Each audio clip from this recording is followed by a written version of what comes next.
the smell of grass and leather.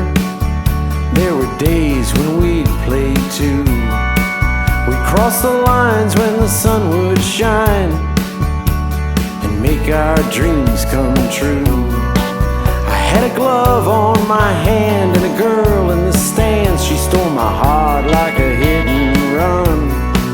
It seems the world was so much simpler back then. We was just out there for fun.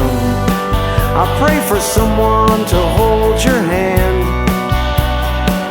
and baseball in the summer, someone to walk with you when this world grows cold.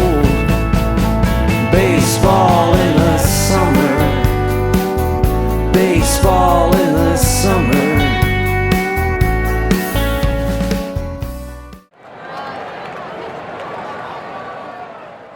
Welcome to the Brock VMAC Legendary Rivals podcast. We're doing a Badger cast today with East York alum Doug Whiteside, and Doug has a particularly interesting story, so I think this is going to be super cool. And Doug, why don't we start with a simple, basic question? What are you doing after 30? It's almost been 30 years since you played. What are you up to these days? And why don't you let everyone know what that entails? Well, I've been teaching with the Toronto District School Board for over 20 years. I've taught in a couple of leadership capacities as a lead teacher at 2 schools. I think I've been at 4 schools total over that 22-year period. I'm also a CrossFit coach, and I've worked at CrossFit AIO, which is a club in North York, all-in-one strength and conditioning. So I just actually took a break from that, and I'm working privately as well right now with an education company called the Ready Clinic, which focuses on dyslexic kids. So that's kind of where I'm at. I'm married. I should have started with that, but I'm married with 2 beautiful kids. And we got a house in Toronto in the neighborhood where I grew up, pretty close to where I grew up. We bought a house in 2009, tore it down to the ground, and completely rebuilt. And this is our family home, and we hope to stay here for, indefinitely.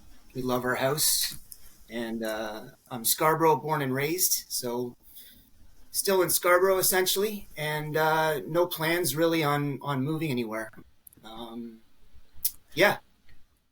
I should. You've got a lot on your. What? Go ahead.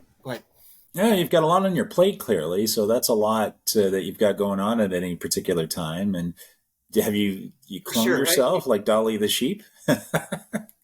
Well, with teaching, I've tried to go the admin route to principal. I haven't been successful with that. That's been a bit of a point of contention in the house here. So I've kind of put that idea on the shelf. But I've always had another sort of, whether it's a job or hobby or passion on the side. I did some coaching in baseball early in my career with Birchmount and then with North Toronto.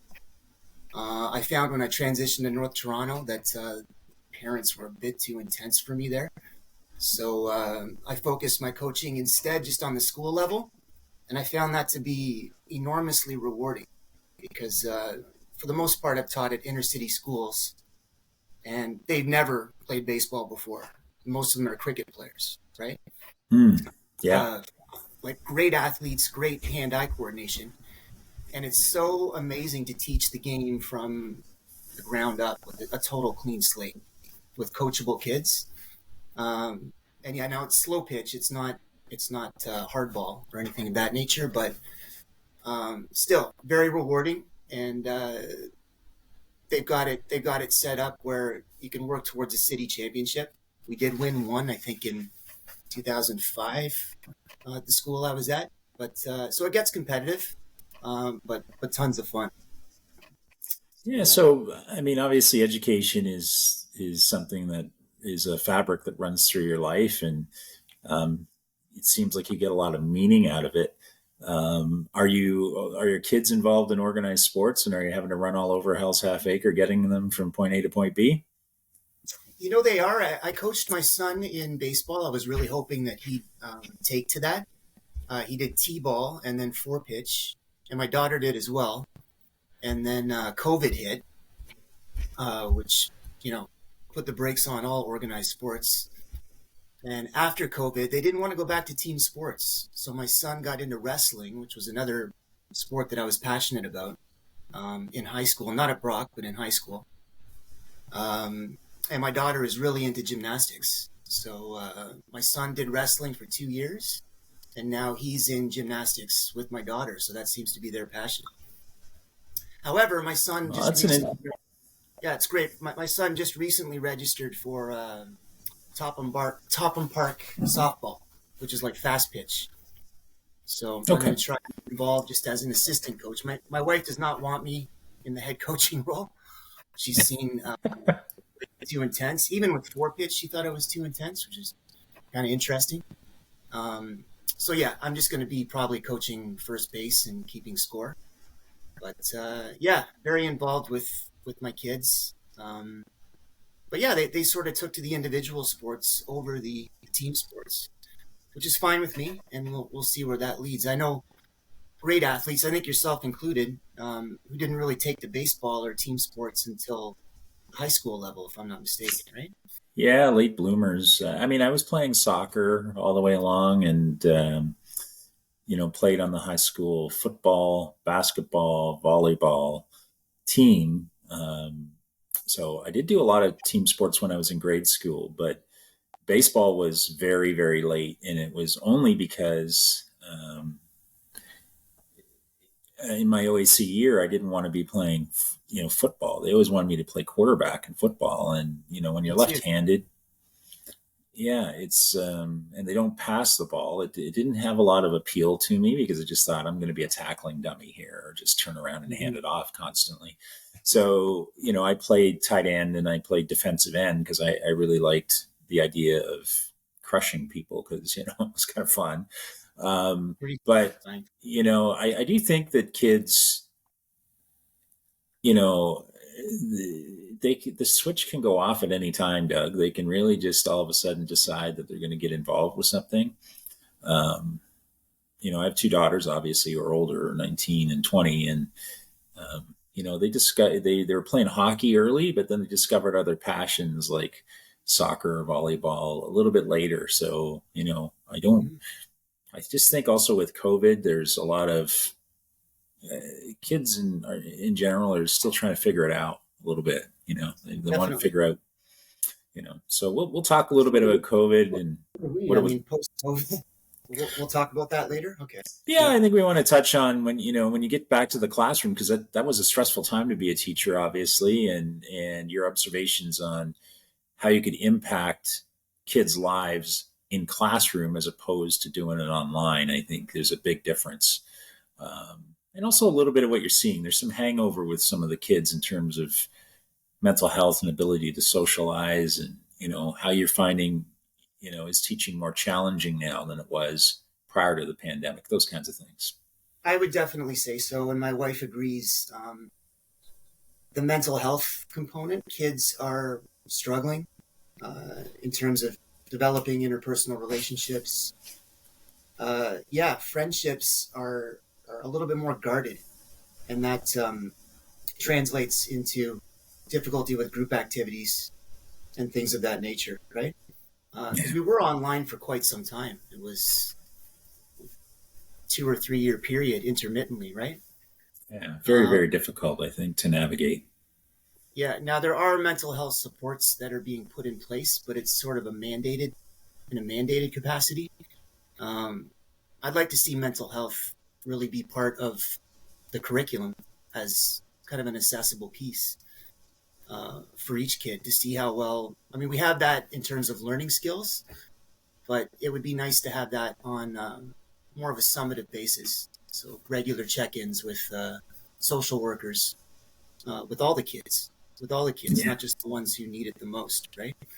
Sometimes it's the quietest kid who really is hiding the most issues. Yeah, for sure. And that's a great point. We'll come back to it. Why don't we hop in the Doctor Who TARDIS here and go back to, you growing up in Scarborough and, um, your formative years in terms of your influences, whether it's siblings or family or friends, and a little bit how you came to discover both a love of athletics and a love of baseball. And was there any inclination when you were young that teaching was in your future, or were you looking at different things then? Well, yeah, like I said, I grew up in Scarborough. My dad, my late father, was a hard-nosed police officer, police detective, and my mom later became a nurse. Um, my dad was an athlete when he was younger. He played as far as junior B hockey. His claim was that he played with Bobby Orr. Yeah, big hockey guy, but really didn't push us towards hockey. He was sort of bitter about it in terms of where he was able to make it, and I think he had some quarrels with some coaches on the way up, uh, similar to what I did, I guess, later on. Um, but yeah, baseball. I was playing catch with my dad in the backyard one day, and he happened to notice that I was able to catch the ball and throw it really well. And before too long, he was inviting some of his police buddies over, and they'd have beers in the backyard, and he'd be like, "Check out my son's arm," and they'd throw a glove on, and we'd play catch. And yeah, so he got me into t-ball, and I really stood out in t-ball, I would say.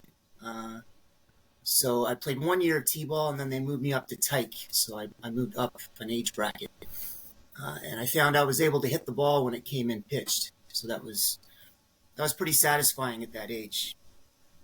So yeah, I played hockey, house league hockey, and house league baseball at that time, and my dad kind of made my brother and I decide. My brother was doing the same thing. I've got a younger brother, Kevin.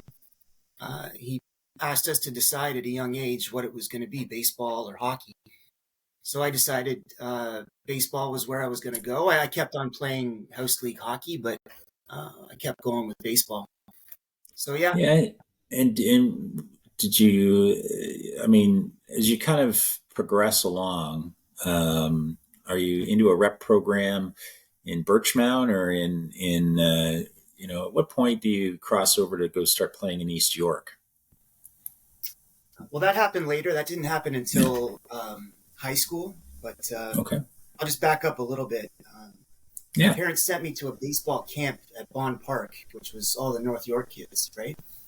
And there was a skills competition up there, and I didn't know any of the kids, but I won that skills competition, and it was all various skills involved with baseball, throwing, catching, running, hitting, whatever.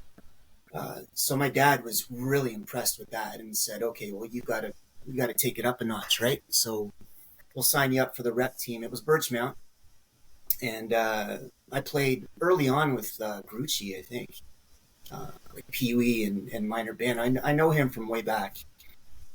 Yeah, so it was Birchmount up until around grade 8, and then I transitioned to East Toronto, and that's when I really started to take off with baseball. And I was playing shortstop and pitching, and I played for a Peace Games team. We had a Peace Games team that played a team in Indianapolis, and then they came here and billeted and played us, and that was a pretty awesome experience.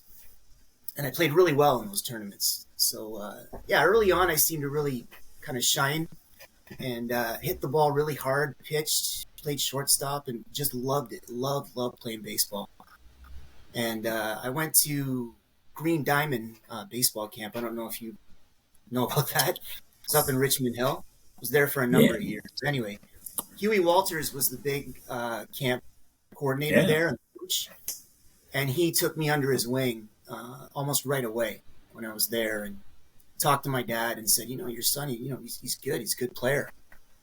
And yeah, when I was 14, Huey asked me to go and work out with somebody Huey knew. I don't know who it was, but somebody big time, like a scout for the early Ontario Blue Jays. And the workout was to take place in Peterborough. So my dad drove me there, and I worked out with this guy, and Hugh was there. And I was 14, and the guy said to my dad, he's definitely got scholarship potential. So Mm-hmm. we just went crazy with that news, right? It was Yeah. just the greatest thing that could ever happen, really, is in terms of my pathway in baseball. So that was my identity, like really early on, was a baseball player, nothing else, right? Okay. I'm going to do anything else with my life, just baseball. So yeah, I moved on to East Toronto, played there, and we won like a Scarborough championship in grade 9. And then I was going to transition to North York with Coach Noel Creighton. I don't know if you know that name. Oh yeah. Yeah. So, and he was a hardcore coach. I worked out with North York just in the gym, and I was prepared to transition from East Toronto to North York. But I was getting in trouble at school. I was involved with kind of the wrong group of friends, and school really wasn't on the radar for me. I was struggling, and yeah, just really scraping by. And my dad said, "Well, you need a job. Like a job is something that will kind of teach you about responsibility and something beyond school, because I'm not sure where school is really going to take you. You got baseball, but what are you going to do? You're going to play in some hick town in the U.S.?" And I was like, "Yeah, absolutely. That's what I'm going to do Yeah. for sure. Like send me to rural Alabama for the rest of my life. That's me."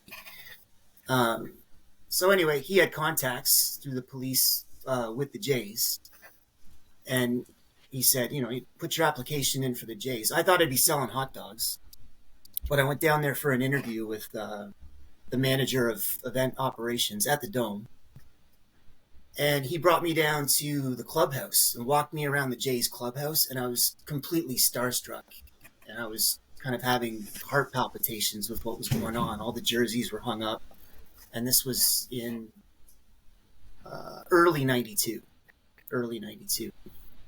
So then he said, part of the job in working with the clubhouse is you've got to do X number of duties, but you also have to go out on the field, and you're either a bat boy, a ball boy, or you're down the line playing catch with the outfielders. I'm like, well, I'm down the line. Like, that's where I want to be.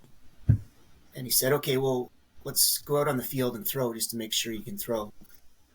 So I had a spring in my step, and we went out to the field, and he stood out in center field. I stood on the left field line, and I was just throwing lasers. And after about 5 throws, he said, "Oh yeah, okay, you're good. You can throw."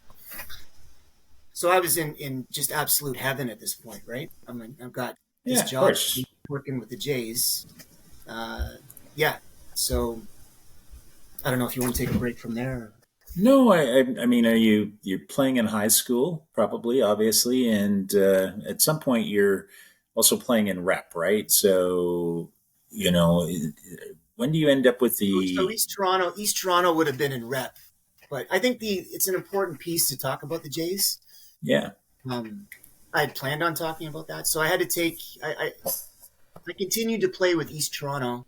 I went back to play with East Toronto because Noel Creighton was not going to have me play just half time, Yeah. and Birchmount did not have a baseball team. However, they did have the BEAT program, which was the Birchmount Exceptional Athlete Program, Okay. which I qualified for. Which was kind of cool because they had us training like really hard, lifting weights, running plyometrics, running with like parachutes, hardcore training as part of our regular phys ed program. So that was cool. I got into some pretty good shape, and I had a pretty good physique even in grade 10. But anyway, I couldn't play full time in that grade 10 year, so I got right into this job with the Jays, and I remember they had an exhibition series against the Pirates in early March, and I had to set up the locker room in the Pirates locker room. So of course the first jersey I grab is number 24, Bonds, right? So Yeah. I set up Bonds's locker, and then I set up the next guy I knew on the team, which was Andy Van Slyke. So I set up his locker, and then a couple of minutes later, in comes Andy Van Slyke, and he said, "Hey, you got to move my locker." I'm like, oh, I didn't know how to respond, just starstruck. And he whipped out $20 and put it in my hand. He goes, "Move my locker." And then the clubhouse manager goes, "Welcome to the big leagues, boys." So that was cool. That was my introduction to that job.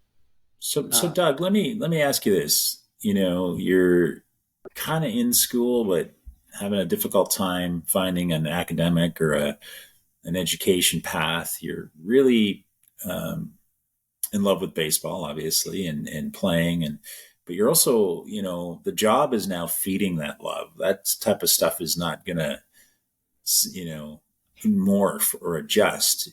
You're throwing some gasoline on that fire about wanting a career in baseball. So did it ever occur to you to, at this point, look at working for the Jays full time? Is this something that you wanted to do down the line, or are you still just kind of figuring things out?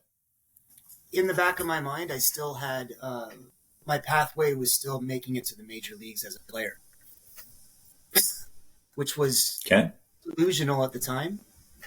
But I didn't have anyone telling me that wasn't going to happen. Everyone around me was sort of reinforcing that, right? And it was all encompassing at that time. I got that job, and then I had new friends.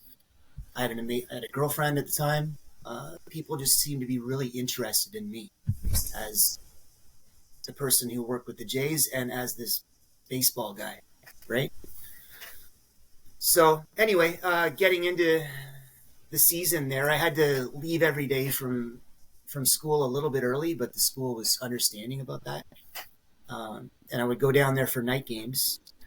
And about halfway into the first month, so into April, I was warming up Candy Maldonado down the line. And I threw one that was a short hop. It wasn't a terrible throw or anything. But he was a little bit irritated by it, I could tell. And then he threw it back to me. Really hard, he threw it back to me. And then I just started throwing it all over the place. And it just became a vicious cycle. And the ball no longer felt like the ball anymore. It started to feel like a foreign object, right? Mm. I just started kind of freaking out, really. And after the game, I guess he reported it to the clubhouse manager. He said, "Yeah, Candy said you were having difficulty out there today." And he said, is it, do you think you just aren't able to do this job, or do you think it's just nerves? And I said, "Well, it's just nerves." And he said, "Okay, well, let's go out there and just make sure." So we went back out to the field, and I threw with him, and I was okay. I was fine. And then the Jays that night went on a road trip, and I'm like, okay, this is going to pass. And I ended up having a practice with the East Toronto team that I was playing with at that time. It was a practice in the gym. And I went in there and started throwing, and I was spiking the ball and throwing it like I'd never thrown a ball before in my life. Like, it was crazy. So at this point, I'm really kind of freaking out, thinking this isn't going to go away, right? This isn't going to go away. The Jays ended up coming back, and I started throwing with Maldonado again, and he started getting really irritated with me. And eventually he said, we shouldn't be throwing together. So he started throwing with a guy from the bullpen. A guy would come out of the bullpen and throw with him. So I felt like a complete failure, just devastated, right? So Doug, let's push not the brakes, but I do want to say that, like, there's multiple examples in baseball of people who develop. It's it's a golf term, the yips, but right. It really has happened it's as well, not nearly as bad, but yeah. It has happened. But in baseball, Steve Sachs or Mackie Sasser, these are very famous examples of people who just all of a sudden couldn't do very routine things. Sachs Right. couldn't throw from second base to first, and Sasser, who was a catcher, couldn't throw it back to the pitcher. And he could throw it to second on a line, but to the pitcher, it just ended up killing their careers. Right. Did any of your coaches, or did anyone have any inclination that you're likely at this point developing some sort of psychological issue that needs treatment for you to be able to do basic things on a baseball field? Or did you just swallow it and just change your position so you could get to somewhere that was more functional? There was no psychological intervention. No, nothing. John Sullivan, who was a coach with the Jays at the time, he really tried to work with me.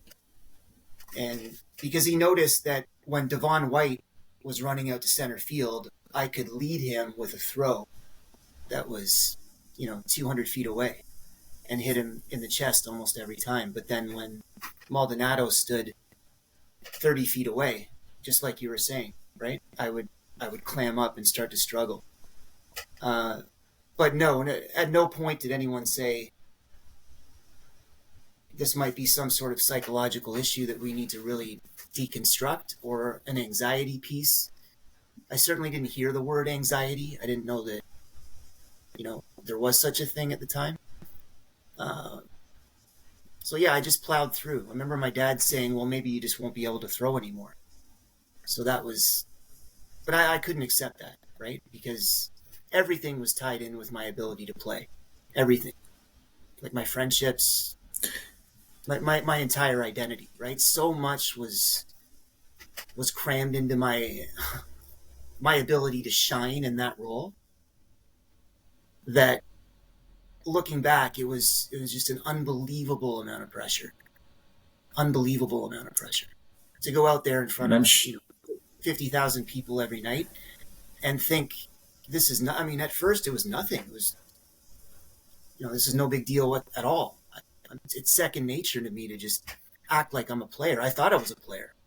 I mean, in effect, I was. There's 9 players out there, plus one more in a uniform who's actively playing, and that's me. So I considered myself. I had a locker in the clubhouse. It was like I was a player. So I put just an unattainable amount of pressure on myself to succeed in that role. So I just started to get really nervous. Like I was freaking out. If they put somebody else in left field other than Maldonado, I was fine. But it was just the one person. I just couldn't seem to. I don't know. I just experience with him. Doug, I don't think there's easy answers, right? Like, because it's a self-inflicted scenario, right? Where you're putting a lot of pressure on yourself, and and having so much of your value as a person tied to doing that perfectly all the time. And the reality is, a 30-foot throw you're more than capable of making, because you can throw one 200 feet and be fine with it. But it's, there's clearly more going on psychologically. And, again, Rick Ankiel was another great example of this. There's countless examples. Most recently is Tyler Matzek of Braves. Yeah. Now there's a person in the U.S. named Richard Kuhn. I can't remember the name of his company. It's called Peak Performance, I believe. He ended up, he had the yips in his senior year at, I think, Connecticut as a pitcher, and it shut down his career. He set an NCAA record for the most wild pitches in an inning, and that shut him down. So he ended up becoming a Navy SEAL and developing a peak performance mental fitness program that focuses exclusively on the yips. So he's worked with Matzek. He's worked with countless players. I reached out to him, but at this point I'm not playing anymore. But I did play in a men's league 3 years ago, and it started to resurface. So I reached out to him at that time. Okay, And, well, let's go ahead.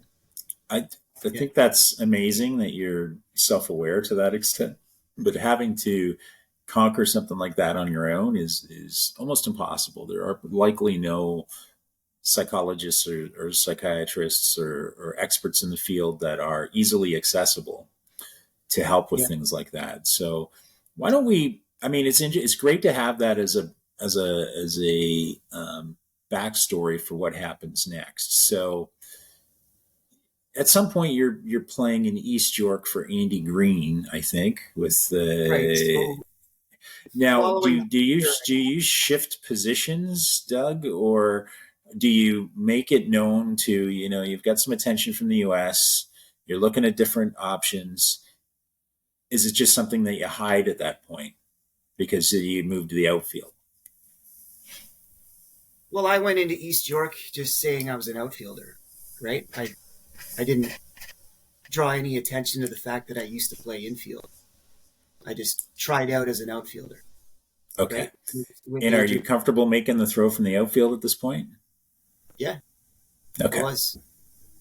I mean, I hit the cutoff man fairly consistently. Every once in a while, it would surface. It would surface, and it would surface at really strange times, like in warm up when I'm playing catch on the sidelines with somebody new, right? At Brock. Did you I mean, go ahead. did Yeah. you feel that this affected your confidence as a player? Absolutely, 100%. Now, I had confidence as a hitter, and I had a really polished swing, like a really good swing that, you know, coaches would compliment all the time. And I was pretty fast. I ran, well, in the US, I ran a 6'9", but that was about my best, 6'9", 60. So I knew I had other tools. If I could just get by with throwing, then I think my other tools were probably good enough to go somewhere, if not get drafted, then at least to, college on some level or just attain some level of success, right? Well, this is a lot to hang around your neck, at the end of the day. So where do you go when you get to the tail end of high school and, you're still obviously very much identifying as a baseball player and wanting to pursue that dream, even though you've got some pretty heavy stuff on your back at this point. Where do you go? Well, I was going to go to Carleton, actually, because I wanted to get into the journalism program. I started to pick it up academically in high school. So I was interested in that. I got in, and I started to think, you know what, this is not really going away like this, the elephant in the room as far as my baseball ability goes. So I should probably explore something else. And then during that summer season, we were playing Leaside, and it was a relatively close game. I was up to bat, and I got a belt high fastball, and I hit this ball over the center field fence, over Eglinton Avenue, and just well into the night. Right, it was one of those home runs where you just feel absolutely nothing and completely. So I lost assume the this ball. is I assume this is in Talbot Park, because if you're hitting it over Eglinton, you're in Talbot Park, No, Leaside, right? this is Talbot. Yeah. Now I know that's a short porch in left field, but this was straightaway center field. So well over Eglinton. Yeah, well, to hit it over the road is a good shot, man. Like It really was, yeah. And even the guys at the scoreboard were like, "Wow, that's one of the longer ones I've seen." So I didn't hit a lot of home runs. I only hit like a handful, but that one, when I hit it, I'm like, that's serious, right? Like if I can hit a ball like that, then maybe there is still something there, right? Now that March break, I had gone down to California. My uncle lives there in San Jose, and I worked out with this junior college team called Gavilan College, and I took BP and did infield outfield like pregame, and played great. Didn't have the yips, and they said we can work with you. We can definitely work with you. So that was always a possibility as well. So I was kind of toying with the idea of either going to Carleton or going to Gavilan College, junior college in San Jose. And then after I hit that bomb, I'm like, you know what? I'm just going to give this a go. I'm going to see where this goes. Okay. So ended up going down to California. And tell me about California. Let's skip the school and the baseball part. Is it as much of a 3D color-filled movie as one would think? What was California like? It really is. It's amazing. I paid $800 for this old 1980 yellow Ford Fairmont car, and I would drive from the house I was in, which is in a town called Gilroy, to this beach called Manresa Beach whenever I had free time, and I'd go there just by myself and try to surf. Um, yeah, it was amazing. Like perfect climate, sunny every day. Uh, the people just are really active. It's just an instant hit of dopamine once you get there. There's just that degree of happiness that you don't generally see here to the same extent. So, Yeah, they also don't have to scrape their cars off in the well, winter, this is so just maybe it for sure. Yeah, no rust, no snow. So that '84 Fairmont could last forever, essentially, right? It didn't last forever. yeah. And did it feel, did you feel any form of homesickness, or at this point you're pretty much out on your own, and this is where you're at? So home is in California while you're attending junior Well, when we got college. there, we had a couple of workouts, and I was playing well. I think it was just the atmosphere. Like I was really dialed in those first few days, and we played this all-star team from Japan who had flown in to stay in billet and play us for a weekend series. And they put jerseys along the dugout for the starting lineup against Japan, and I didn't know where I stood at that point. But they announced the lineup, and then you would walk up and grab a jersey, and they called my name. I was starting in right field, so I was super pumped. Right, I put the jersey on, and the coach says to me, "So you're a Canadian kid playing in California against Japan. How does that feel?" I'm like, "It's a dream. It doesn't get any better. It's amazing." Uh, so that weekend, I really rose to the occasion. Hit the ball hard. Defensively, I played okay, not great, but caught every fly ball that was hit my way. Um, Stole a couple of bags. So they were pretty pumped about me. Um, and I got in wicked shape to go down there too. I looked like a baller. I looked like an athlete. So yeah, I played through fall ball there and did fairly well. I was on the cusp of making the starting lineup.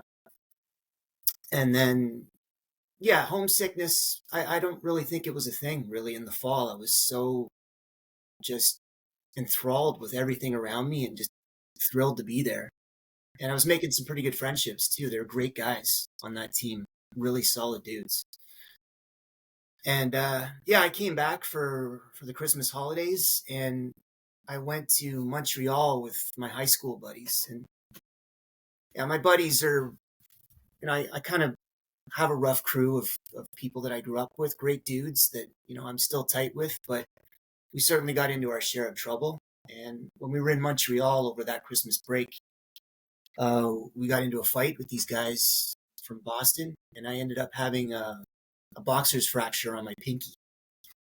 So I went back down to California with my hand in a cast, right? So Yeah.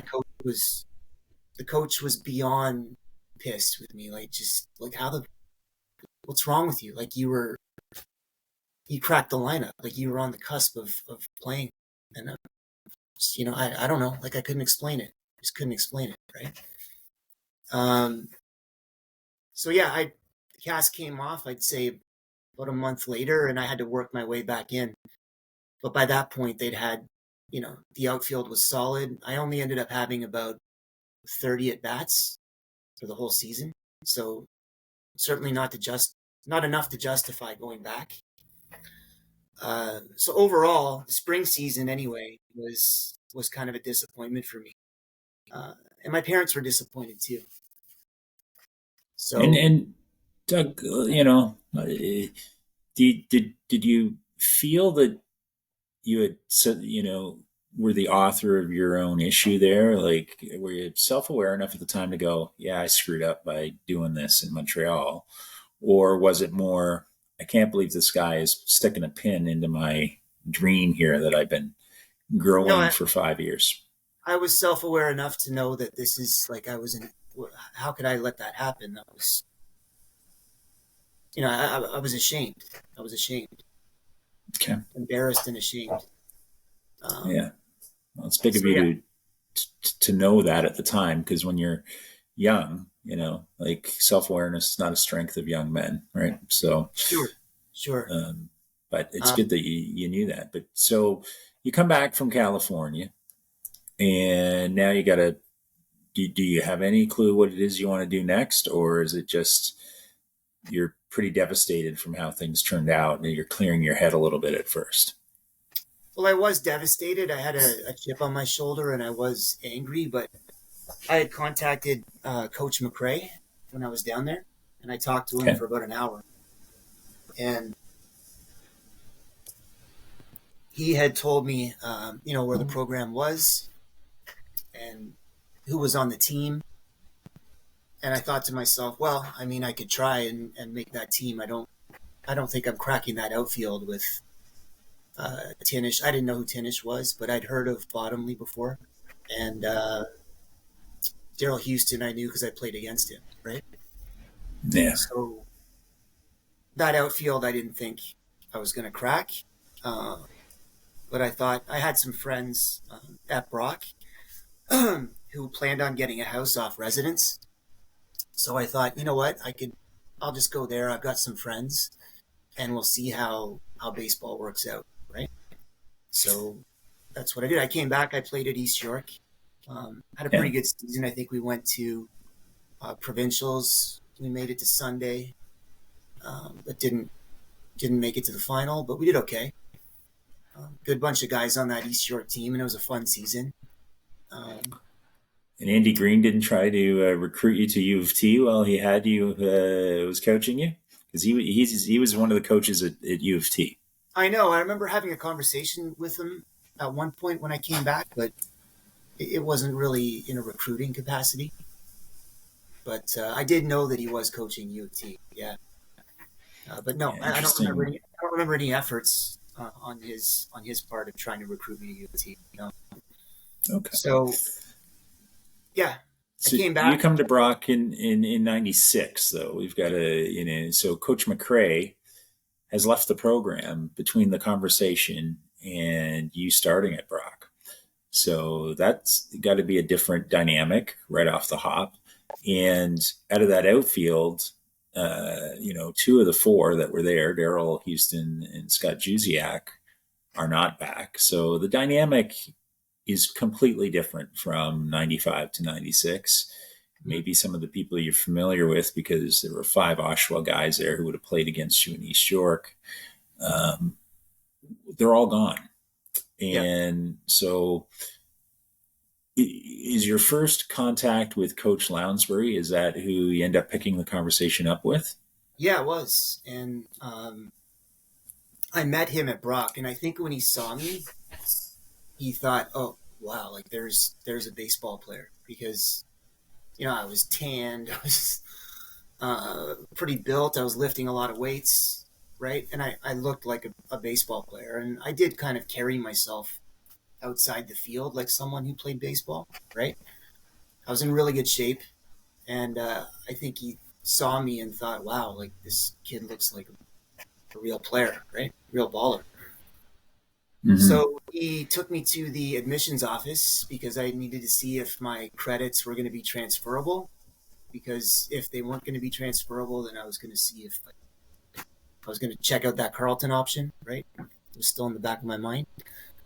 Um, and they ended up being transferable. So he said, "Great. Well, like I remember coming out of the admissions office, and he said, I don't know who's more nervous about the outcome of that, me or you." Lounsbury said that to me.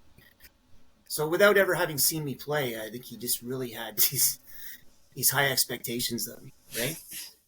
Well, did Uh, he know your background though, Doug? Like well, he knew I came if from. you're, Okay, go ahead.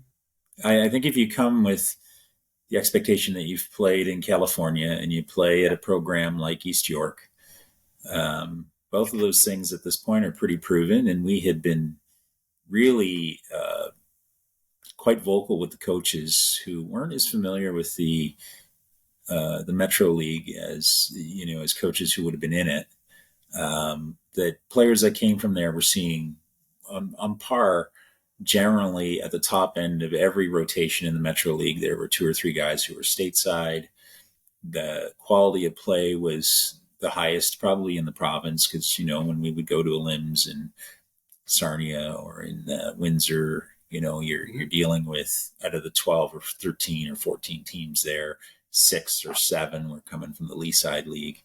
I assume that Jeff is reacting because he's really counting on you to be a cornerstone piece of a team that is experiencing it's about 66% turnover from year to year. So he needs some building blocks. So if you look the part of a player and you've got the resume of a player, that's because he wants you to be one. Yeah, definitely. And I understood that. Did you feel that was putting some pressure before you even got in the door? That feeling? No, I thought I was going to come in and just kick ass. I really did. Okay. I thought it was, yeah, I did. I was pretty cocky. So I came into camp. I came into camp and tried out, and tryouts seemed to go fairly well. I don't think I performed, fantastically well or anything, but I did okay, certainly enough to have made the team, and I ended up making the team. Did you have a close enough relationship with any of the coaches to talk about what you'd been through, ergo your throwing and some of the anxiety? No, I still hid that. Still definitely hid that. Now in California, that certainly surfaced a couple of times, but there were never any conversations about it. It was just expected that it would go away, Well, with the yips, it's like it's considered contagious, or certainly in that time it was, right? If someone's having an issue like that, it's not, at that point in time, people would just stay away from that guy. There's no level of intervention. It's just, come on, throw the ball, right? If someone's psychologically. I think the Brock coaching staff, if you have Daryl Kemp on it, who had some exposure to pro baseball, but certainly would be familiar with, Mackie Sasser and Steve Sachs at that point, which are probably at that point the most publicized cases of it. They may have been more well-equipped to handle that than any other coaching staff in the country. But, if they don't know what they don't know, then they have no way of saying, okay, let's take a look at this. This is a guy that's got all the physical tools in the world. Why is this happening? It really didn't surface. It really didn't surface early on. I think one time it did. I was inside and I was playing catch with Jess Dixon in the arena, and I was throwing the ball all over the place. But it wasn't bad enough to really turn the eye of any coaches, But you clearly noticed yourself that clearly noticed. I'm like, here we go. Here it is. Like, get me out of this situation. This is horror. This is life and death right now. Because when it surfaces, that's how I feel, right? That was the only time that it came up. Go ahead. But that's a little bit like, you're kind of functioning with a sense of dread and anxiety because you feel that it's over your shoulder at any point. Mm-hmm. Did you feel this affected your relationship with the coaches or your teammates because you were feeling a little bit on edge? Not really. I still presented myself with kind of a chip on my shoulder. I remember coming in and Coach Kemp said, "Where'd you play college ball?" And he was really interested in me, right? Because I looked the part. And I don't know. Sorry, I'm struggling with that question. Can you repeat it? Yeah, no. I do feel that because you've got this situation that's anxiety driven. Do you feel it affected your relationships with the coaches or the other players, where you felt maybe nervous, or in your case, chip on your shoulder is a good way of putting it, but chip on the shoulder is typically something you reserve for your opponents. Mm-hmm. And not something you wear around a clubhouse, right? You're supposed to kind of function in a team environment as we're all naked here together, literally sometimes. And we got to just, be completely open with each other, know what we do well and what we don't. So I've I would have presented myself with a chip on my shoulder around my teammates. So okay. that's opposed to around against the opposition. So yeah, uh, I'm not proud of the way that I presented myself. I was just ego driven. Yeah, and I felt I kind of had to be that way to overcome my issue at the time. That's an amazing, like it's a most people are can't tune into themselves enough to understand that. So tell Hmm. me how your season goes, as what your experiences were like with a team that went back to the national championship. So highly successful year for sure. But how did Yeah, you feel you played? well, the first series we had was against U of T at Stan Wadlow Park, right? So that felt, I mean, that's familiar territory. My dad showed up for that game with the camera. And I don't know if that was a regular season game or if it was preseason, but I played really well that game. Uh, I stole first and second every time, or first and third. What am I talking about? Sorry. Second and third? Yeah, stole second and third every time I got on base. Uh, and I was, firing the ball to the cutoff man. And I can't remember if I got a few hits anyway. But after the game, Coach Kemp came up to me and said, "You played a hell of a ball game today." And I said, "Well, thanks. Like, coming from Coach Kemp, that means the world, right?" And he said to me, "Is your dad here?" And I'm like, "Yeah." And he goes, "Do you want me to talk to him?" And I'm like, "No, no, no, it's okay." I found that kind of strange that he said that. Like, talk to him about what? Like, I don't find it strange at all. And I played with Daryl, and Daryl coached me. Uh, Daryl is really, really good at the little touches that make people feel less um, anxious. And that includes your parents. Your parents are going to be a little bit anxious about you being away. You're in St. Catharines, it's your second stop on your post secondary journey. And, I think Daryl's a great coach who has a real understanding of, sometimes it's just, it's not how he works with you. It's going to be how he works with others who are in your circle to have them understand that you're in good hands. It was someone who's going to invest time in making you a better ball player. And because it's famous with Daryl Kemp, Daryl will, go up to a person and say, "I think you need a little extra BP. Why don't you and I shoot off to a school tomorrow at 3:30 before there's practice, and we'll take BP for an hour." And um, just you're, he invests in people, Doug, and it's. I think that was his way of investing in you as a person and then as a student athlete, and probably thinking that that could make you a better player because here's how coaches. here's how I interpreted that exchange. I thought, would you like me to talk to your dad meant, I'm going to talk to your dad about maybe not playing here at Brock, that you should be playing in the US. That's how my ego driven sort of mentality at the time was processing that particular exchange. Daryl would never do that because he would want you to go through a full year at I Brock. understand now.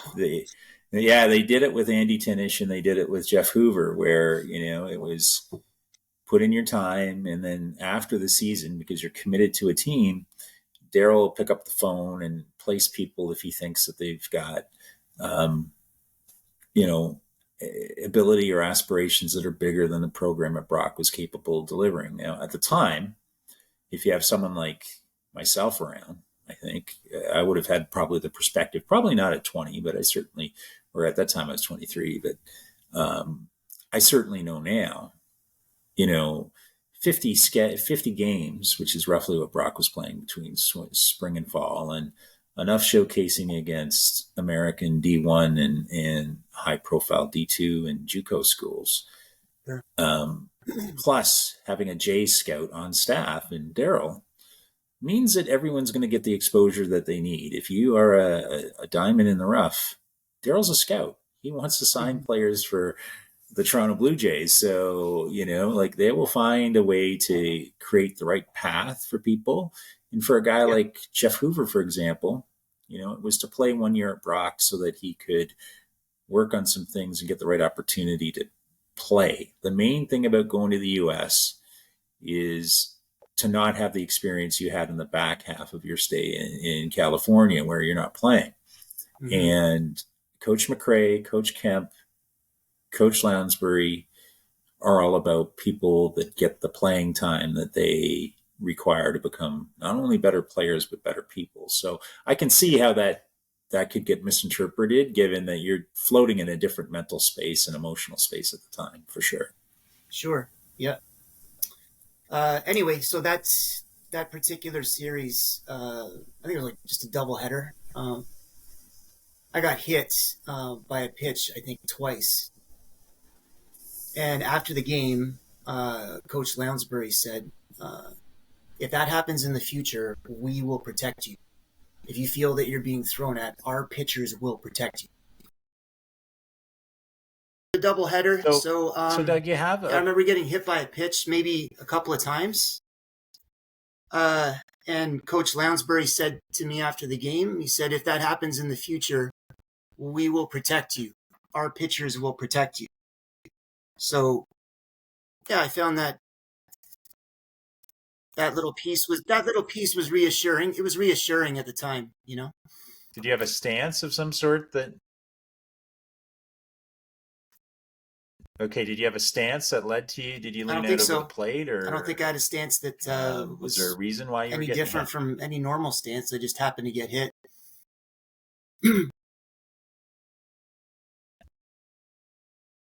Yeah. So I felt between Coach Kemp and Coach Lounsbury, so I felt that I had kind of the confidence of the coaches at that point in time. And I felt like my role on the team was fairly solid as the left fielder at that point in time.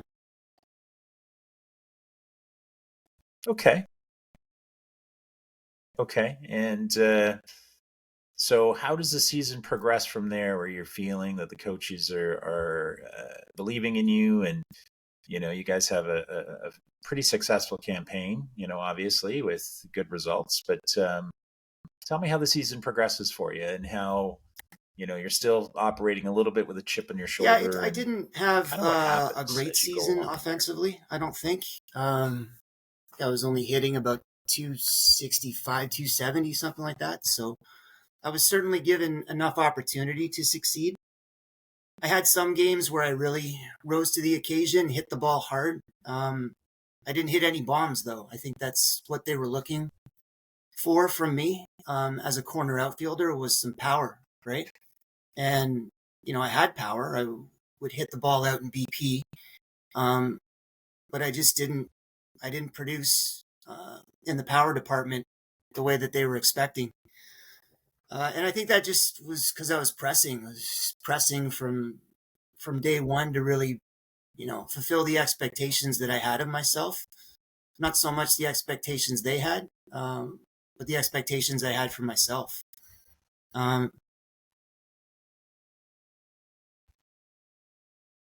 Yeah. Did you feel that, again, there seems to be a thing that's hindering your ability to enjoy the game? Were you feeling tense around your teammates, and did you feel that you could go to one of the coaches and say, I'm feeling that I'm not living up to what I expect of myself? No, I was kind of hiding it at the time. I remember playing when we played in really cold weather. Just my mindset being like, this sucks. Why am I here? Like 6 months ago, I was playing in, 80-degree weather, 80 degrees Fahrenheit, right? So there was an element of depression, I think, when I was out there playing. Rather than fun, I think I was just generally sad. Just kind of had a melancholy sort of presentation going on. Occasionally, I'd try and crack jokes, with the team, but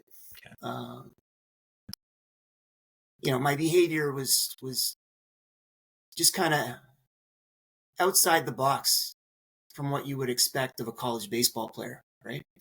I was either really sad or I was, you know, out partying and acting crazy, you know? Okay. So, yeah, just not behaving or acting the way in which I know I probably should have, right? I remember there was one incident which might have been a tipping point with the coach. Um, yeah, we had a party at my house and we were doing mushrooms.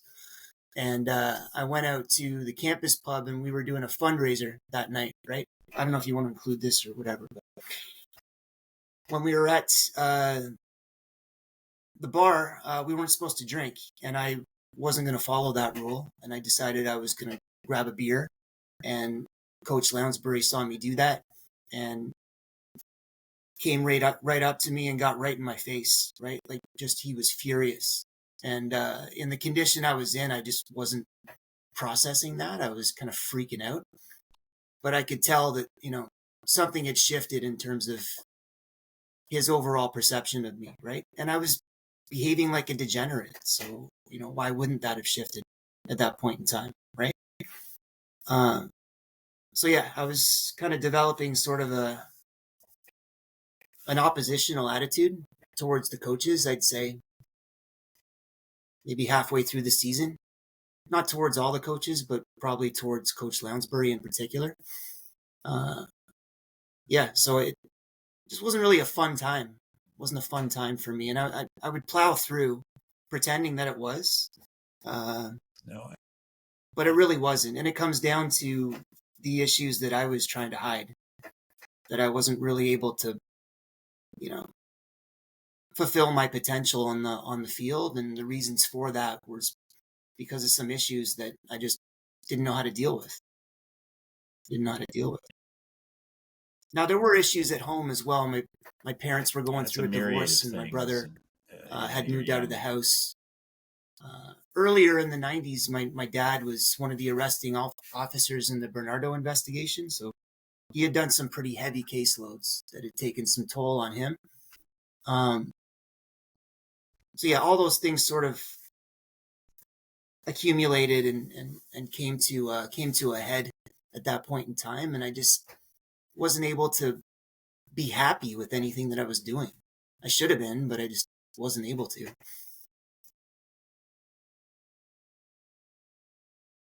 Well, I started How was your schoolwork in phys going ed, at this and time? Was I it thought that suffering was as well? just a waste of time. I didn't find I was learning anything in that program, so I switched to history, and I took to it. I was really interested in what I was reading. I've always been a decent writer, so I got pretty involved in my essay work. I would go up to the tower at Brock on the 8th floor, and there was like a corner desk, and I would go there early in the morning with a stack of books, and I would just read and write all day by myself, right? I'd take a break every once in a while and go down to Tim Hortons, or go to class. But yeah, I was able to apply myself, not extremely well, but certainly well enough to get by, right?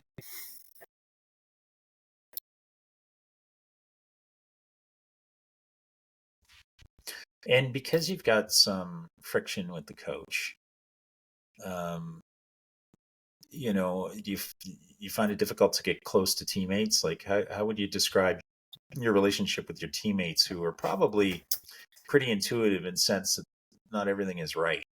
Like you're probably a pretty happy-go-lucky guy, but you're manic, right? So you're up and down and tense, not performing at a level that they've likely seen you do in practice.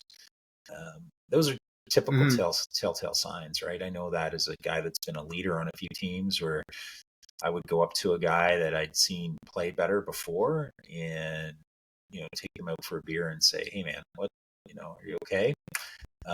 But I assume that your teammates probably not understanding that you've got this firestorm at home and you're dealing with the hobgoblin of the yips and, and getting into it with Lounsbury, at a fundraiser. Again, I feel that maybe, you're taking on so much on your own shoulders Did you not, At you no probably point did not I talk feel or comfortable going to a teammate expose and saying, man, this is what I'm what was going through going right now? on at home or on the field or with the yips. I wasn't comfortable exposing vulnerability on any level at any time. I had to put on that tough guy face. Okay. And I'm going to take a wild guess and say that this changes when you meet your wife. Okay. A lot of people, um, their lives start to turn around. What's a turning point for you, knowing that at this point, this feels you're probably upset with yourself because you feel you're not living up to your potential. When did things start to Yeah, turn? I And would does say that that come was the after you turning leave point. It Brock? was when I met my wife, which was 2008. Well, we had met earlier on. We spent time at the same school, working at the same school. But we reconnected in 2008. I found out later it was a setup. I was coaching baseball, and she happened to be coaching on the other team for the other school, coaching third base, and she was looking really amazing. And I'm like, wow, what's going on here, right? I haven't seen Heather on a baseball field before. And sure enough, after the game, we went out as a group, and then that was the beginning of our relationship. But yeah, she has been my number one advocate in terms of change and, uh, really seeing myself as a person of value and valuing my skills and celebrating the soft sides. I'm a very empathic person. You mentioned seeing teammates and being able to reach out to them. Well, maybe not in a sports setting am I like that, or in a baseball setting in particular, but generally in life, if I see someone who I feel is having a hard time, that's me. I'll approach them and engage in dialogue and try to get some understanding where I might be able to help, or at least offer resources and point them in the right direction to where they might be able to resolve whatever's going on. So,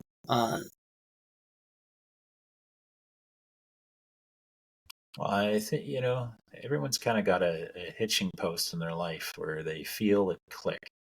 And for you, it sounds like you needed someone safe that you could open up to and just be yourself, not a version of yourself that you feel that you need to be a great ball player, or you feel you need to, you know, it's exactly the person that you needed in your life to not have a chip on your shoulder with, right? So why don't we back it up a little bit? How do you finish up at Brock? And I think you've told me about another situation with the coach where you got yeah, hit by a so pitch in London, and you know, um, and it'd sure. be interesting to get Yeah. my perspective on this because I've hit a So few yeah, pitches that with the first ball. year we went to Um, nationals. I but started pretty well every game, so I'm thankful for that. I had some success in the U.S. when we played in St. Bonaventure and Lemoyne. I banged out some decent hits, so I'm happy to say like I was able to hit the ball at a Division I level or play at a Division I level, right? Or play against a Division I team. Not everyone can make that claim, right? That's something that's a pretty decent accomplishment. Now we made it to nationals. Uh, we had the final game against Trevor Wambach. My first at bat, I hit him hard to the right field gap, but stood on second base and didn't score. And I think we only got 3 hits off him that day. So he really shut us down, and that was devastating, that loss. Because I'd never won a full championship in baseball before. So I was really after that title. I wanted that so badly, and just came up short. So that was really hard to deal with. Uh, Now I continued at Brock. We played the spring season. I remember the yips really coming up in the spring season in the gym workouts again. And I'm like, man, I'm not sure if I'm going to be able to play. Like, I've got to get through this. Uh, was able to calm down a little bit in the spring season. I played a couple of games. We went down to the U.S. I think once, down to Lemoyne, if I'm not mistaken. Yeah. And then that summer, after my first year at Brock, I didn't play ball at all. I worked at a golf course. Had an awesome summer. Played a ton of golf. It was a course in Bob Cajun, and I remember connecting with a group of kids at a local park there, and I would get together with them about once a week and just throw and take BP and stuff. So that sort of kept me in shape. But I don't think Coach Lounsbury was impressed with the fact that I didn't play that summer. In fact, I sort of know he wasn't impressed by that. Because I remember getting a phone call from him. Like, he would call everyone and check in with them. And I remember receiving the call, and I'm like, "Hey, Coach, how's it going?" He's going, "Oh, pretty good. I'm just listening to the new Collective Soul album and checking in with everybody, you know?" And I'm like, yeah, exactly. I remember that, though, because I liked Collective Soul back then. At least I'm it like, wasn't okay, Journey. I like Collective Soul, too. Yeah, so we had a good discussion, and I said I didn't play ball that summer, so I'm not sure that he knew exactly, you know, where I was going to fit in. I didn't know if I was going to make the team, to be honest, going back. But I did, and I had a good camp. I went back in a really good camp, actually. And he said, "You know what? We'll probably get you in for more games than you think, but you're going to be rotating in with Mateki, who was my buddy. We ended up being pretty good buddies, Mateki and I. I was living with him that year. So yeah, I played that year, and I got a lot of reps in at center field, actually. I remember playing in London, and I was hitting the ball really hard, and he took Bots out and put me in center. And he did that a couple of times throughout the season. But when he did it, he would say, "Oh, Dougie's had a hell of a ball game. Bots can sit out. Bots can take a seat." And he would say that out loud, right? And I just thought that's kind of. I would look at Bots, and I could see that, like, he could hear the coach saying that. It was expressed openly to the whole team. Like, Dougie had a great ball game. Bots can take a seat. I'm like, that's great that I get into the game, but I could see that that's just. I don't know. It was an interesting way to go about commanding the operations of the team at that point. I thought, you know, maybe I'm just overthinking that. But anyway. Yeah, well, I look. I know Rick Bottom. Yeah, I know Rick Bottom he is. pretty He's a well. super nice So guy. So he's Rick, not the kind of guy that I would ever want to. I would never want to hurt his feelings, right? No. But I think that Coach Lounsbury is likely at this point doing that because he knows that Rick is content with whatever that is. Like I've said multiple times that even though it irked me a bit, but irking me is a good thing on a ball field. Coach McRae could yell at me about throwing balls and strikes all he wanted, and it would affect my performance one iota. In fact, generally it would fire me up, and I would get even better. But if he did that with,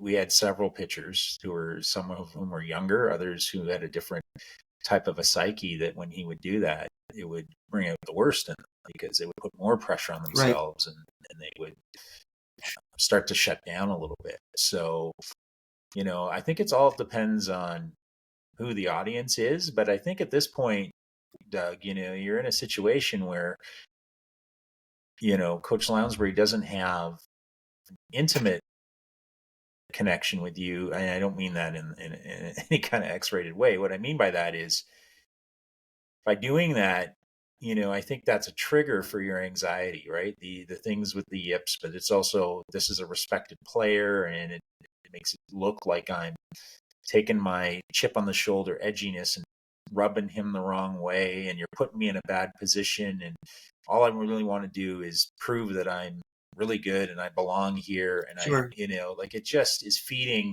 the wrong beast at this point, right? So, and I don't think that sits at Jeff's feet, truthfully, being a guy that has done this.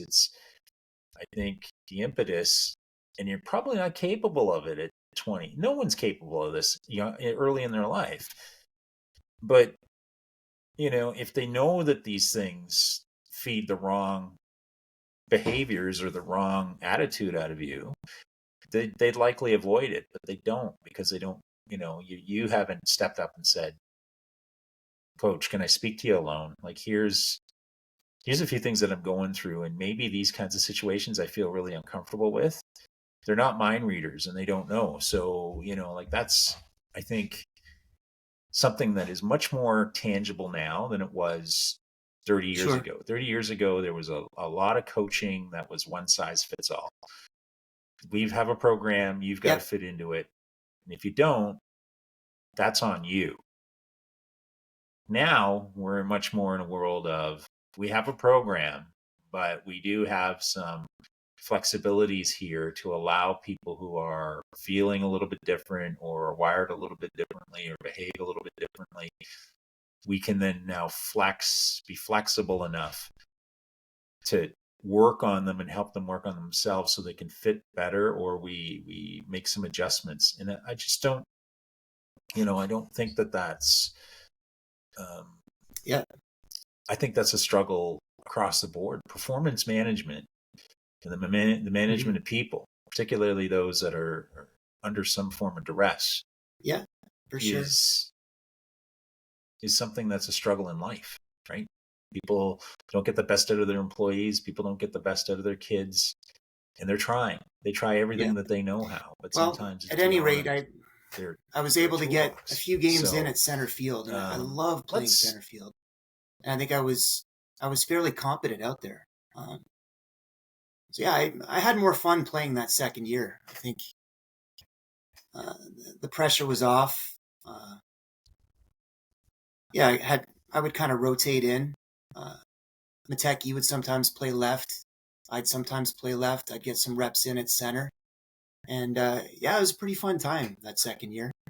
But I remember that tournament, which was also second year, at Kinsman Stadium. So it was in Oshawa. We won the tournament fairly easily, and the final was against Durham College, I believe, and I think the score was 18-3 or something like that, and they threw in a position player towards the end of the game, and the guy hit 4 people in a row. And I was about to come up, and I said, if he hits me, like, he's not going to be hitting anybody else, right? So I went up, and sure enough, I was hit, and I walked out to the mound. I didn't run. But the first guy to get right in my face was Coach Lounsbury, right? And he said, that'll be the last thing you ever do on this team. So I just backed off, right? And you got to remember that a position, Daryl Kemp tells a pretty famous story of him pitching and walking 21 guys in a row. And, so for non-pitchers, there's no way on earth that position player is wanting to hit 5 guys. I don't know. They're just trying desperately to find where the catcher's glove is. It was, okay. I understand. Well, I understand it. Doug, we all thought, pitched a long, we certainly all thought from our side. I pitched a long time. And the game was finished. We were way out in front, and they were throwing at us. That's what everybody on the bench thought that. But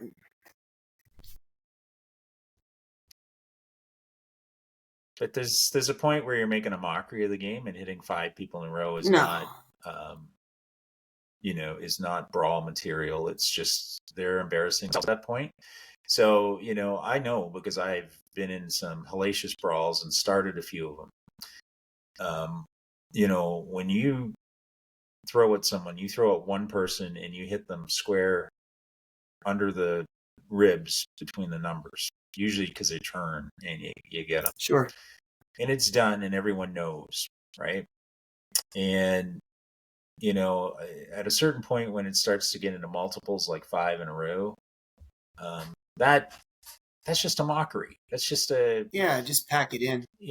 They're embarrassing themselves at that point. If you're Coach Dempster, at that point, you pull that guy from the game, because it's, there's a point, and it's not, you're not going to solve anything by running out there. So I agree with Jeff. I mean, his wording was probably, again, the way that he addressed you is not effective with where your state of mind is, right? So it's hard. You're kind of like, damn it, you said you would protect me, and now Right. we're under siege from this guy that probably doesn't know what the hell he's doing, or is doing it very badly at this point. So it's all part of, this jigsaw puzzle that you've got going at Brock, where you're a little on edge, you got a little bit of a chip, you've got a coach who doesn't get you, or at least you guys haven't invested the mutual time together to really understand how the hell can I turn this to a point where this guy's having fun. And so now he's doing this to you, poking you in the chest a bit. It's hard. No one likes playing on a team where they feel that your own coach is your adversary. So I assume that moment, again, probably triggers you to a point where you're like, I'm not having fun again, where this is, my coach is ringing me out here in Kinsman. So Okay, tell me so a little bit about how you finish up your second I think year. we lost to Mac in the semifinals. So and they went on to win the national title, I believe, right? That year? Yeah, so Brad Reeson was their star player. We had some heated games against those guys in the two. Well, I guess that's the purpose of this podcast, right? But certainly some very, very memorable games. And I played in every one of them that we played against Mac. But yeah, they took us down. Fairly close game, and I think they came from behind to beat us in the bottom of the seventh, right? Yeah, they did. That was that. And then I felt like everything was okay. Like we would just continue on as is. We had a team meeting the next day, and we were kind of discussing as players only, kind of discussing where we were going to move forward. And I just kind of got a sense that, maybe I'm not really part of this group moving forward. I didn't really feel like I wasn't an impact player by any stretch, right? So I'm certainly on the cusp where I could be cut. I could be cut if the coaches decide to go that way, or if the players decide to go that way, to be fair. Anyway, Coach Lounsbury gave me a call and asked me to come into his office the next day. And I went in. I didn't really know what to expect. I was hoping that he'd sort of talk about, the future and spring ball and whatever. But as soon as I walked in, he said, "We're going to let you go." So there was no segue. It was just, "We're going to let you go." And I said, "Okay." My reaction wasn't very nice. I said some things that definitely I regret. And his rationale was that he's looking at some different outfielders and that they're reconfiguring the team. And that was it. So I kind of stormed out of the room and then went through a period of depression, I would say, for about a month following that. There's not. And it was tough. It's hard to deal with. Yeah. Yeah, and I look at it's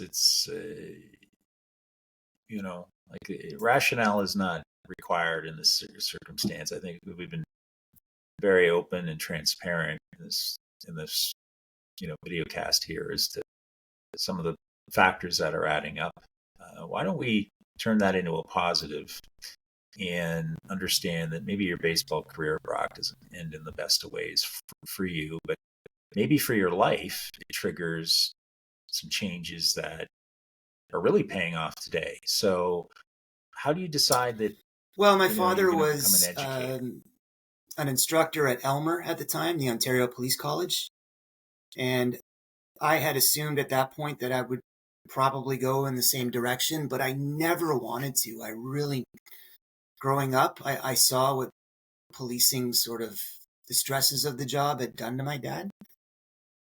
And I swore I would never become a cop, but it seemed just to be my destiny, I suppose. And so I went to Elmer and I walked around and checked it out. I remember Ebel was there, at the time in one of his classes. I sat in a class with him, and I talked to him about the program, and I thought, okay, yeah, maybe this is something that I could probably do. So I did the application and went through it all and went to the final interview. And I think they sort of knew at that point that I just wasn't into it, and I didn't really put my best foot forward in the final interview. And as a result, that ended up not being my pathway, and which I found is kind of a relief, really. I mean, they said to me, if you fix this year and apply next year, you're going to get in for sure. And I said, no, I'm not going to apply again. So I applied to Teachers College, and I shadowed actually Huey. I got in touch with Hugh Walters again because I had worked at his baseball camp. I didn't touch upon that piece, but I'd worked at his baseball camp in high school. So we had an ongoing relationship, kind of. So I shadowed in his class for a couple of times and taught some lessons. And I'm like, you know what? I really like this. I love being in front of the class. And I love, sharing my ideas and creating projects and things of that nature. So, yeah, I applied to Duville College, which is right in Buffalo, because I couldn't quite get into Brock at the time. And I wanted to get in there as fast as I could. So it was around 2000 that I applied and got into Duville College, did the certification program there. And then as soon as I was finished, I got a job. So 2002, beginning of 2002, I began my career as a teacher. I had a grade 5 class to start off with. There was a lot of hiring going on at the time. So I had a grade 5 class that was not too far away from where I grew up. That was a cool experience. It was kind of thrown into the fire with 30 kids, but we had a great time that first year. And then there's a lot of surplusing that happens in teaching. So, meaning that there's more teachers than there are enrollment in the school. So I had to move schools after that first year, and I moved to the school, thankfully, where I met my wife. And we didn't start dating at that school until I left and went to another school. But yeah, I have had some great leadership opportunities. I started a grade 5 inner city hockey program around 2010 that ran for 3 years. 60 kids at 6 a.m. in the morning playing hockey. That was awesome. And I got really into CrossFit at the onset of CrossFit in North America, which would have been around 2009 as well. I got big time into that. Got my level 1 coaching certification, and then eventually my level 2, and then my CrossFit Kids. I really got into learning again. I think I was a late bloomer in terms of really applying myself academically. I got my principal certifications. Ended up going through the process, the hiring process for principal 4 times, and didn't get it. And that became another source of undue stress for me. And actually, just recently, I had to have surgery. I think I don't want to attribute it to that, but I had some stomach issues going on, and right now I'm taking a break from the board, but I am, like I said, working privately, and going to get back into the class as soon as I can.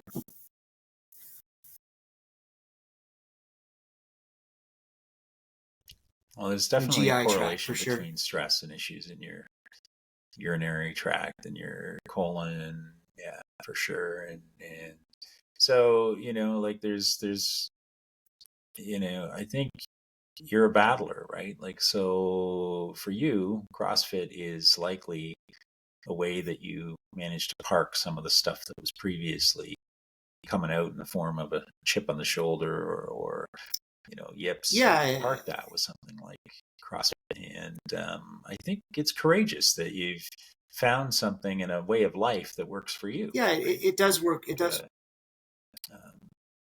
It's probably a more. It definitely does work for me. Go ahead. Stress relief. I can talk it out. I've engaged in talk therapy, cognitive behavioral therapy. So that combined with physical therapy and lifting weights.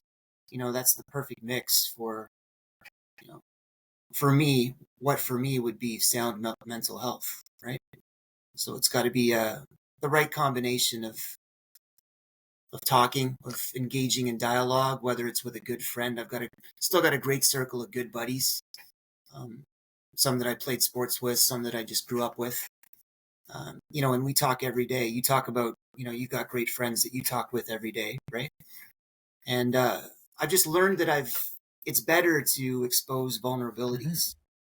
It's much more healthy, and you don't have to live with that elephant in the room, no matter how big it is. There's always someone who's willing to listen, right? Well, it takes a ton of courage to lay that out in front of people that may have found it confusing at the time, and now time in retrospect and some perspective for everybody from Coach Lounsbury to your teammates will have a better understanding. Like they'll have experienced some of this in their own lives, right? Mm-hmm. You just happen to be going through it when you're 20 years old, 19 years old. That is a tough time for anyone to handle these things. But other people, it hits when they're in their 40s. And for guys in particular, they really got to watch it. You got to drop in testosterone. You have a rise in cortisol, and you're dealing with, the kinds of things that we see every day with the Chris Simons of the world and the rest of it. And, the fact you've addressed it and found a path that works for you. And I think it's important for teammates to be supportive and understand that maybe for the first time in a long time, you can take a ball field and feel happy about it, as opposed to feeling pressured in doing it. And those things I'm hoping are that really will be the great case. gifts I got into playing in the Toronto Burby League, actually, and you probably know quite a few guys that are in the league. There's some amazing ball players in that league that played from intercounty to there's one guy that was drafted by the Jays, like, phenomenal pitching, and the best thing is you don't have to run the bases, right? You just stand out there in the outfield and catch fly balls, and if I want to try pitching, I can. And I can get ABs and some great looks against some really top-notch pitching. So I was into that for about 3 seasons. I'm taking a break now because I need to recover. But I'll get back into that. I'll get back into that for sure. And if the yips surface, I know that it happens. Yeah, no, and I'll talk it out or laugh about it. Right? I play darts a lot now. And I'm a pretty good dart player, but every so often the yips in darts, it's called dartitis. And it happens to the top dart players, right? And it's just something that I know is going to happen every once in a while. And when it happens, it's something that I gotta joke about or talk about, or both, right? And so that strategy, there's no reason why that can't be applied to baseball as well.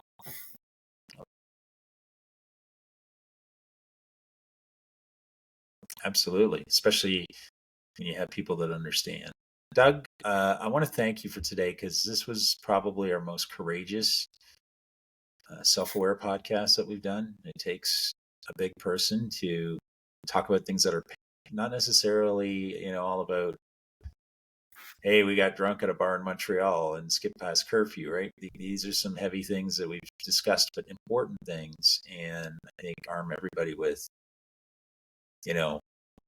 instead of walking by in that dressing room, it's a little slap on the back and say, hey, man, we get it. Thank you, Mike. Thank you for putting this series together, and I look forward to listening to the remainder of the podcast.